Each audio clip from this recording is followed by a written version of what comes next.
Hello दोस्तों, नमस्कार। आपका हमारे चैनल में बहुत बहुत स्वागत है।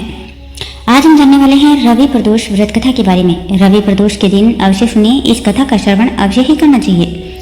रवि प्रदोष व्रत की पूजा तब तक पूर्ण नहीं मानी जाती है जब तक प्रदोष व्रत की व्रत कथा का पाठ न किया जाए।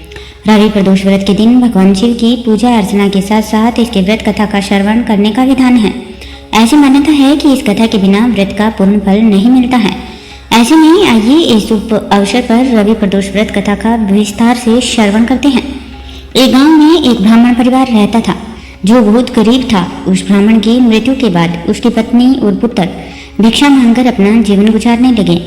एक दिन भिक्षा मांगकर लौटते समय ब्राह्मणी को विदर्भ देश का राजकुमार मिला, जिसके पिता को शत्रुओं ने मार दिया था और वह इधर उधर भटक रहा था। उस ब्राह्मणी ने उस राजकुमार को अपने साथ रख लिया।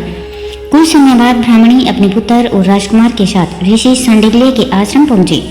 वहां ऋषि ने उन्हें प्रदोष व्रत करने की सलाह दी। ब्राह्मणी और दोनों बालकों ने पूरी भक्ति से प्रदोष व्रत और शिव पूजन शुरू किया। एक दिन राजकुमार जंगल में घूम रहा था, जहां उसकी मुलाकात अंशुमती नाम की गंधर्व कन्या से हुई। ये दोनों एक दूसरे पर मोहित हो गए। गंधर्व कन्या के पिता ने जब देखा कि बालक राजकुमार है तो उन्होंने अपनी पुत्री का विवाह उससे कर दिया। विवाह के बाद राजकुमार ने गंधर्व सेना की मदद से अपने खोए हुए राज्य को वापस पा लिया। राजकुमार ने ब्राह्मणी के पुत्र को अपना प्रधानमंत्री भी बनाया। ब्राह्मणी और राजकुमार दोनों का मानना था कि यह सब प्रदोष व्रत और भगवान शिव की कृपा का ही फल है।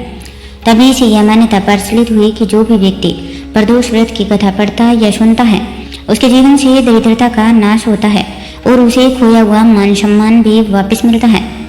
रवि प्रदोष के दिन शाम को घर के मुख्य द्वार और शिव मंदिर में दीपक जलाना बहुत ही शुभ माना जाता है। रविवार का दिन होने के कारण पूजा के बाद किसी जरूरतमंद को तांबे का बर्तन, गुड़ या गेहूं का दान करें। इससे मान सम्मान की प्राप्ति होती है। साथ ही साथ रवि प्रदोष पर विधि विधान से पूजा करें।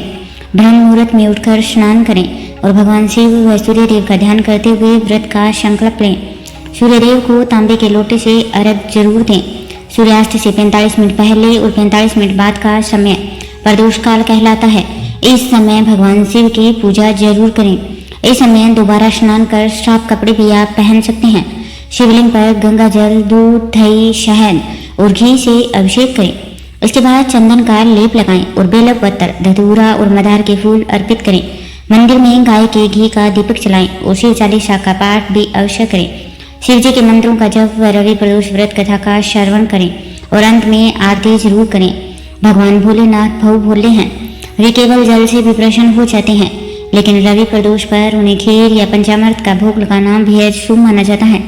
इस बार प्रदोष व्रत रविवार के दिन आ गया, इसलिए इसे रवि प्रदोष कहा गया। इसलिए इस दिन गुड़ से बनी चीजों का भी भोग जरूर लगाएं, साथ ही इसका दान करें।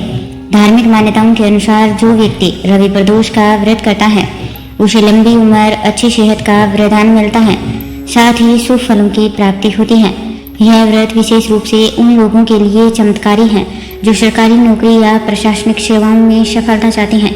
वे भी इस व्रत को कर सकते हैं और अपने संपूर्ण मनोरथ को पूरा कर सकते हैं। अगर आपको हमारी यह जानकारी अच्छी लगी हो तो हमारे चैनल को लाइक करें, शेयर करें और चैनल को सब्सक्राइब करना ना भूलें। साथ ही साथ बताएं कि आप रवि प्रदोष का व्रत कब से रख रहे हैं और आपके जीवन में क्या परिवर्तन आपको देखने को मिले। बहुत बहुत धन्यवाद।